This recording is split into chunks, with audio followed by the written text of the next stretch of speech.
ഇത് ഫോമോസയുടെ ഒരു വെറൈറ്റിയാ. ഫോമോസ മിനി എന്നാണ് ഇതിന്റെ പേര്. ഇതിന്റെ പ്രത്യേകത ഇത് ഫ്ലവേഴ്സ് ചെറുതാ, ലീവ്സും ചെറുതാണ്. അപ്പോൾ ഒരു പ്രത്യേക ഭംഗിയാണ് അതിന്റെ. ഈവൻ ഇലയാണെങ്കിൽ ഇല ആ കളറും ആ കോമ്പിനേഷൻ ഭയങ്കര ഭംഗി. പിന്നെ ഇതിന്റെ ഫ്ലവേഴ്സ് ആണെങ്കിൽ കുറച്ചിങ്ങനെ പുറത്തോട്ട് മടങ്ങിയായിരിക്കും നേരെ. അപ്പൊ അതിനൊരു പ്രത്യേക ഭംഗിയാണ്. ഇതിപ്പോ ഫുൾ ഫ്ലവറിങ് ആയിട്ടില്ല, ആയി വരുന്നുള്ളൂ. അപ്പൊ ഫുൾ ഫ്ലവേഴ്സ് ആകുമ്പോൾ കുറെ കൂടെ ഭംഗിയാണ്.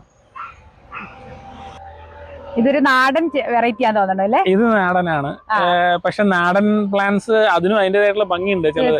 ഇതൊരു ഭയങ്കര ഭംഗിയുള്ള കളറാ ഈ മജന്റ കളറ്. ഈ പറഞ്ഞ പോലെ ഫ്ലവേഴ്സ് വന്നു കഴിഞ്ഞാൽ നിറച്ചും ഫ്ലവേഴ്സ് ആവും. ഇതും പറഞ്ഞ നമ്മള് ശരിക്കും പ്രോപ്പർ പ്രൂണിങ്ങും അതിന്റെ ബാക്കി കെയർ കൊടുത്തു കഴിഞ്ഞാല് ഏകദേശം ഹൈബ്രിഡ്സ് പോലെയൊക്കെ ഫ്ലവർ ചെയ്യുന്ന ഒരു പ്ലാന്റ്. ഇതെനിക്ക് ഭയങ്കര ഇഷ്ടമുള്ള ഒരു പ്ലാന്റ്. ഞാൻ ആദ്യം ഇങ്ങനെ ഗ്രാഫ്റ്റിങ്ങിന് കൊടുക്കണമെന്നെല്ലാം വിചാരിച്ച, പിന്നെ ഞാൻ വിചാരിച്ചത് വെക്കാൻ കയ്യില്. കാരണം ഇത് ഭയങ്കര ഭംഗിയുള്ളൊരു കളറും നല്ലതാണ്.